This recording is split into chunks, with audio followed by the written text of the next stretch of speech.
Hey, my name is TJ. I'm a young person in long-term recovery. For me, that means I haven't had a drink or a drug since August 9th, 2016. I'm here hosting the Recovery Matters podcast today with Matt Weischer. Hey, Matt. How are you? Good. Also a young person in recovery. Nice, dude. So I want to definitely hear some more about that. How did you grow up? What was it like for you growing up? Growing up was pretty normal. I grew up, my parents were divorced, but I grew up with my mom and my stepdad for the most part, and then I would go over to my dad's on like every other weekend, that sort of thing. Pretty normal childhood. I grew up in Windsor Locks, Connecticut. I mean, some place around there too on the way up, but yeah, it was good. I'm very close with my mom, very close with my dad too. I've lived with my dad recently, so yeah, I have an older sister and a younger brother. My older sister's my stepsister, but my stepdad's been my stepdad since I was 1, so it's really just my sister and Yep. and then my younger brother's my half brother, but again, Okay. it's the whole life, so yeah. What was life like for you growing up?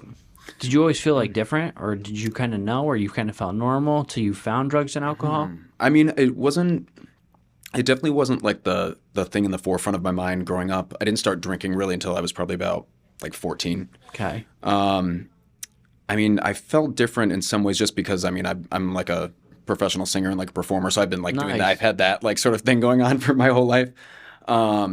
So, I mean, I definitely felt that. I mean, I'm sure we're going to hit on it eventually. I mean, I did have some sexual abuse when I was a kid from someone in the family, unfortunately. And it was something that like once it happened, I didn't really think about really at all. I don't know if you would consider it blocked it out or whatever, but around the same time I started drinking, it was after, I think, prom my freshman year. I was one of those lucky people that went to prom every year of high school. And, I was out with all the seniors and everything. And it was around that same time that stuff came back to me after I saw like a Facebook post by the person. And kind of it was that instant realization that like I didn't have to keep having nightmares every night because I could just fall asleep and then would just wake up the next day and it would be done. Because I was having sort of nightmares and maybe not necessarily night terrors, but nightmares about it happening and stuff. It happened around when I was 7 or 8. So Okay. yeah. And then when you found drugs and alcohol, you found your escape. Yes. Yeah. Yeah. Yeah. Yeah, because like I said, I was having trouble sleeping. I was having nightmares when, I was sleeping. So the sort of the prospect of not having nightmares or really dreams or anything and just kind of leaving the day and then starting the next day, in a blackout, honestly, right when I started drinking was comforting. Yeah. You drank to oblivion. Basically, yeah. Off rip. Yeah. Get right to the point. Yeah. Yeah. Yeah, not to mention I had an allergy to hops. So that was always my excuse, like, oh, I can't drink beer. I've got to go, straight to the heart. So I was pretty much vodka, like right when I started. Yep. And it's like, it's funny, in hindsight, when I think about all my friends being like, oh, you're drinking so much more than everyone else. And I was like, no, I'm not. And then all the stupid things I was doing all the time, just like being the blacked out person or the browned out person, whatever you want to call it. Because sometimes I still remember things, but well, I remember a lot of things, but I was hazy. Hazy and embarrassing. Yeah. And then you drink more. It's the cycle of shame. Right. Right? It's Absolutely. like I remember the things I did while I was drinking. Now I feel guilt and shame now that I'm sober. And I drink to cover up the guilt and shame. And then I do more stupid things. Yep. Yeah. So you graduate high school. Clear drinking problem?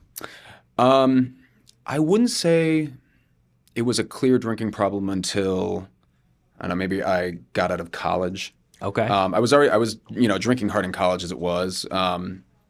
And I went to CCSU, and it probably still is a dry campus. Okay. So did that deter us? No. We were drinking in our dorms all the time, and yeah, it was, again, pretty much always drinking. I mean, I've seen videos of me asleep on the toilet at plenty of parties, standing up in the pantry, like. Yeah.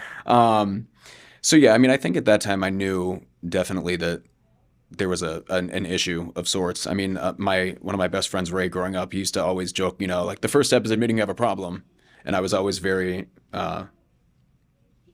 opposed to that, because I was like, oh no way, I was having parties when my parents were gone, and yeah, nothing too crazy and stuff, but yeah. But when did you know this is a problem?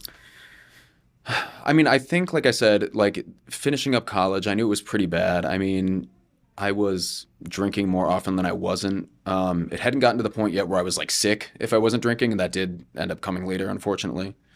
Um, but I heard about it all the time. Like my friends would talk about it, and I was usually like I said, at parties, like the first one that was drunk. Yes. Or I mean, I'd already at this point. Let's see. No, I didn't know. I hadn't had my first DUI yet, but those came too. So I mean, there were a lot of signs that I kind of chose to ignore and see the world through rose-colored glasses Yes. for. Yeah. But yeah, I would say after that, after I graduated college too, I lived in California for like a year, and that was different because I was living with like 3 roommates. Yep. And out there it was like there were not package stores, liquor stores there. That's a whole other thing because no one knew what I was talking about when I said package store. They're like, "What are you expecting?" And yeah, there was a grocery store at the end of my street, and they were open till 2 a.m. and it was just like a whole aisle of just a liquor store. So Yes. I mean, from there, like it was, if I ever needed anything, I would just walk down the street, and yeah, it just got worse and worse. I was dealing with depression, homesickness, and everything that I was just masking by doing that, spending all my money, not working enough. Yeah, so I don't know that there's like a definite like point I can like pinpoint just to say like that was when I realized I was an alcoholic. I think it was building up for a long time. Mm-hmm. And then it was probably some point where like in hindsight I was like, yeah, I should have stopped this a long time ago. Mm-hmm. Yeah. When did you enter treatment for the first time? There was a period after so I've had 4 DUIs, which is crazy. I hate even saying that, but it's the truth. After one of my earlier ones, I went to, I believe it was St. Francis. I was there in like the hospital, like sort of like psych detox sort of thing. I was there for like 5 days. And after that, I went home. And so, I mean, there was that short little thing. I did some outpatient stuff. But yeah, the longest one that I've done is actually the one I just finished is the Life Center. It used to be called Youth Challenge. It's right here in Hartford. Yes. And, it was the whole, like, you're probably going to be there for 20 days, like, and then you'll be done. And that was not the case. It's like a minimum of 3-month program. And I just finished up 6 months there. I actually just hit 6 months sober like a week ago, which is nice. Nice. So it's been great. And yeah, it's very spiritual based. So it's like a lot of, church and, which is obviously not for everyone, but I have found very, very helpful and supportive. So.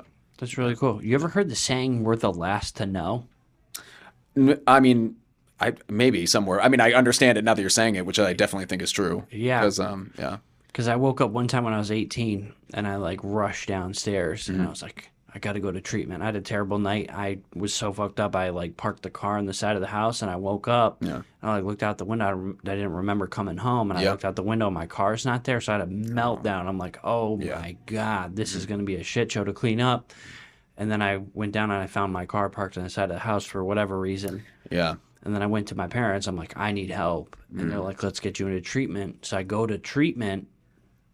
And I remember, they're like, yeah, let's do it. And I'm like, why is everybody so fucking cool about this? Right. Like, why does everybody just like, oh, yeah, we'll help you. No problem. Because you need it. I was literally the last to know. Yeah, no. Right? I'm like, well, this That's is totally weird. true. Yeah. Right? I'm sure you've had similar experiences. Oh, yeah. I mean, like I said even before, my best friend, and this was like when I was still in high school, that he was like, yeah, the first step is admitting you have a problem. And he would say it, like, just like sassily and jokingly, but it was like there was truth in it, obviously. You knew. And at the time I was, completely not responsive to it. If anything, I was like, no, I'm not an alcoholic, Yep. I do remember, I don't know if you ever heard of like the Baden-Meinhof phenomenon. It's the people they talk about. It's like, if you ever like bought a new car and then suddenly you see that car everywhere, like everyone has this car now. Yes. So like that is, it's called the Baden-Meinhof phenomenon. And I do remember when I kind of had admitted to myself that I was an alcoholic, I used to see the word alcoholic everywhere.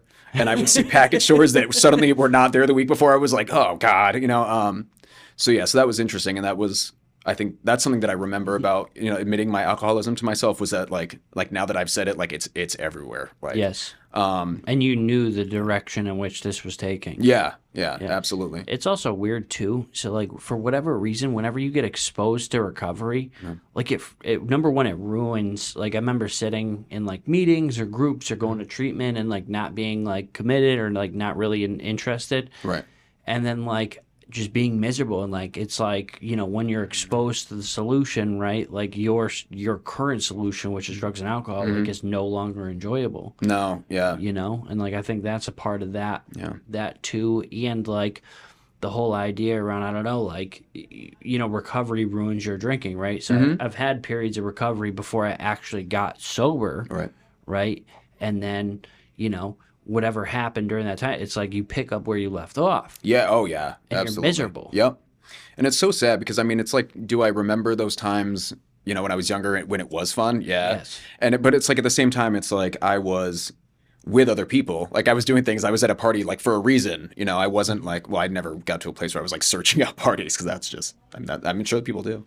But, I was actually doing things. I wasn't just sitting on my couch alone and, drinking by myself. Like I would think of the stupidest thing. I'd be like watching a TV show and I would play games with myself. Like, oh, every time they do, like I would play just like shot games. Like it's like, I'm like, who am I doing this for?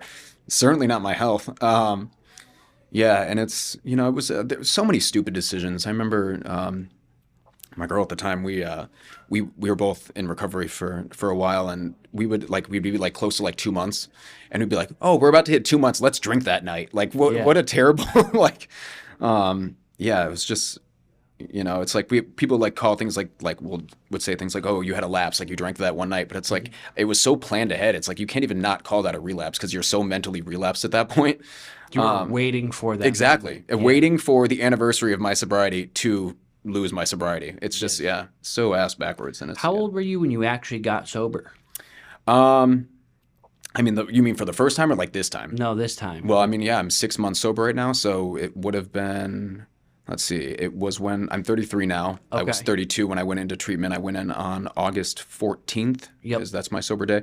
Nice. So yeah, right now I'm at like 188 days, something like that, which is dude. Awesome. Yeah. That's awesome. And you're doing really good in recovery. Yeah, no, I love it. And I volunteer for CCAR, so I'm here pretty much all the time at the front desk downstairs. So I do that a lot. I do the telephone recovery support calls, which is great. Tell me about that. I mean, I just talked about this on the at their little state meeting. I was gonna say you were there. I received telephone recovery support calls as a not a client, but on the other side, it was a recipient. Yeah, and no, it's I mean, I always loved it. I liked when I got the same person, for a period of time because I was like, oh, it's you again. It's cool.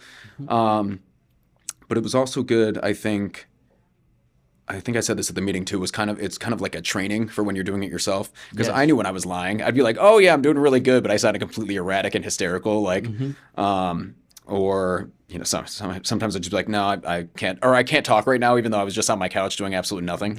I can't talk right now. The bottle's too close to my mouth. But no, I appreciated receiving it. I didn't always love it, but I did really appreciate it. But I do love doing it. I love helping people in the community. I love, just helping people is huge for me, and it helps me out too. Yes. I've had people that are doing amazing. I've had people that are doing terrible. I've had people who have literally like just woken up after taking like 10 sleeping pills the night before, and it's just you never really know what you're gonna get. And I just feel very blessed to be able to help people in that regard. So it's I appreciate that. Absolutely. Tell me more about your life in recovery. What else do you do? So I'm a professional singer. I play piano. I do that most days. Like I said, right now I'm at the Life Center, but we actually are right next to a church that's not in use right now. So pretty much every day I am over there playing the piano at some point. It's super out of tune. It's great, but it works for what it is. While I don't have my keyboard with me. But yeah, no, I mean, I record TikToks, you know how it is. That's cool. And doing this. But yeah, so I do that a lot. I've made some really good friendships with the people at the Life Center. Like I have some really close friends there, which is great. People that I feel like I can support really well and that I know support me really well, that I appreciate a lot. Like I said, there's a lot of church just because it is spirituality based, and I get that. And I do really enjoy that. There's they have a worship team there that I'm hoping to join soon, like as a singer. Because I mean, now that I'm done with the program, it's not obviously I'm not required to be going to the church, but I do want to stay in touch. I do their food pantry every other week. Nice. Again, just because I think I'm like a volunteer junkie. I mean, I just really enjoy helping people. But there's definitely worse things to be, addicted to. Yeah. Alcohol, and a lot of other things. Yeah. But yeah, so I mean, that's pretty much what I do. It's I'm looking for work right now. I'm actually hoping to hear back today about a serving job because I've been like a waiter for my entire life. So Nice. Tell me about some future hopes and dreams. I know you've been taking some trainings and stuff downstairs. yes, I am training to be to become a recovery coach. Nice. So yes, I've been doing the modules for that.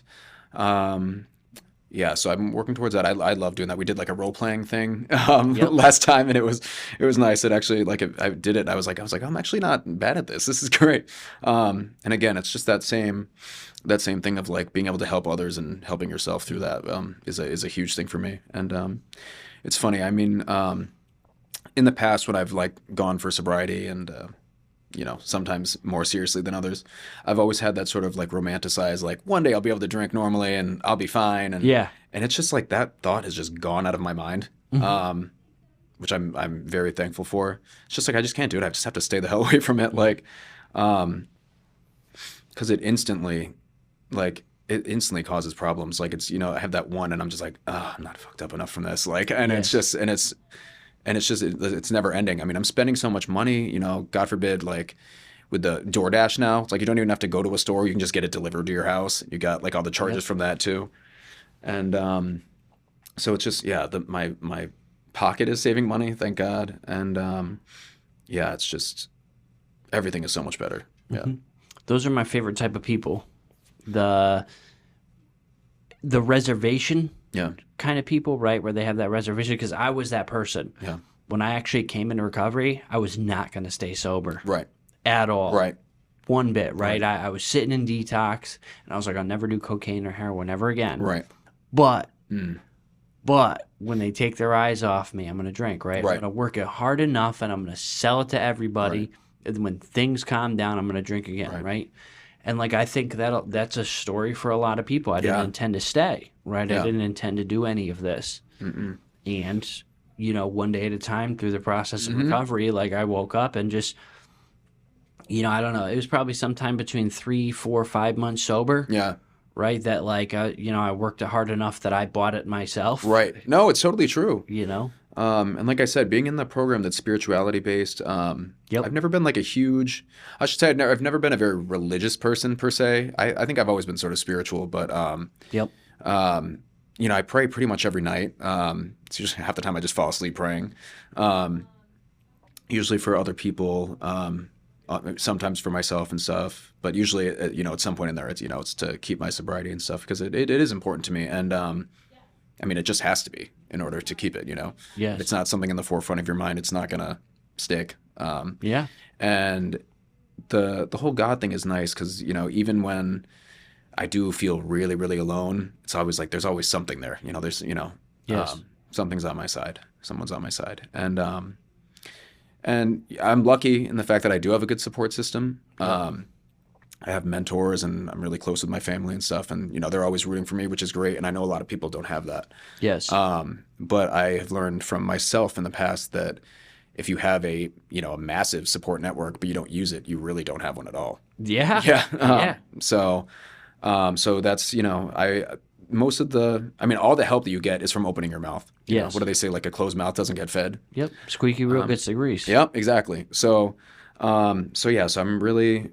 That's one of my main goals, is just make sure that I keep reaching out to people, keep talking, keep my mouth open. And because that was one of the main things I did, was isolate. And then if someone would call and I'd be like, they'd be worried about me. Like I probably just shouldn't answer the phone. And it's just, I just got further and further away from everyone, my family included, my mom especially. I always felt bad about that. Yep. Or like I would just be annoyed that she would be calling for no reason. Like, again, I would be doing absolutely nothing. I'm just on my couch by myself, probably watching something on Netflix, and I'm just like, I really can't talk right now, like, or I'd be snippy, and it was the worst. I was such a bad son at times, and it's really a shame. Well, I love you, Mom.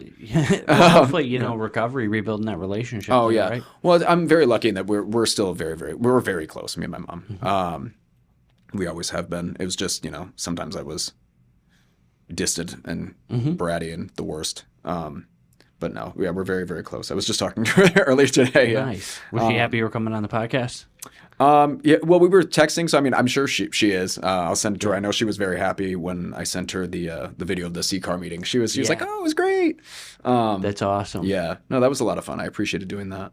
That's really cool. Yeah, but no, we're close. We're great. I was thinking about when you were talking. I was thinking about that saying, "To know and not do is the same thing to not know at all." Right? Because it's like I used to sit into like treatment or meetings or whatever and be like, yeah, I know what I got to do. I just got to do it. Right. And like eventually somebody patted me on the shoulder and they're like, hey. Yeah. No, that's totally true. Yeah. I had to like process what you were saying that time because I was like, wait, no, which part of it? Yeah. No, that's totally true. It's the same exact thing. It's like what you were saying about the network, right? It's like I got all these sober friends, but like if I don't call them and do stuff with them, then... You know? Yeah. And that's the same thing I was saying to someone a few days ago. I was like, I give really, really great advice, but I'd never listen to my own advice. Like, and I would never, like, I wouldn't even give myself advice. I would just be like, it was just, everything was so thoughtless and mindless. You know, it was just, I was just like, it would be a good idea if I did this right now. Like, I'm walking into work with nips in my apron as a server. Like, I was like, this is a really smart thing to be doing. Because it was, you know, it's the over comfortability of things, the hubris of things. Just I was like, I can get away with it, so I'm going to. You know, it's just, and it's, you know, I used to joke with people. I was like, when COVID came around and we had like face masks on, I was like, no one's gonna smell my breath. Like, it's just, it's terrible the things that we think about. Or I had a very lengthy, strong peppermint schnapps period. And I was like, I'm just gonna think I brushed my teeth. It's like, but let alone the smell of acid and fire behind it. But yeah, so. Yeah, it's just the amount of things that I really believed I was getting away with. Yep. And maybe sometimes I was, but for the most part, definitely not. Yeah. For sure. If you could leave us with one message to somebody that's new in recovery, what would that be? Ooh, it's going to be really, really hard at first. It will get easier. Perfection doesn't exist, especially when it comes to thoughts. But just keep trying. And if you stumble, just keep trying, because stumbling does not mean you failed. Yes. And it doesn't mean you've forgotten all the things that you're learning.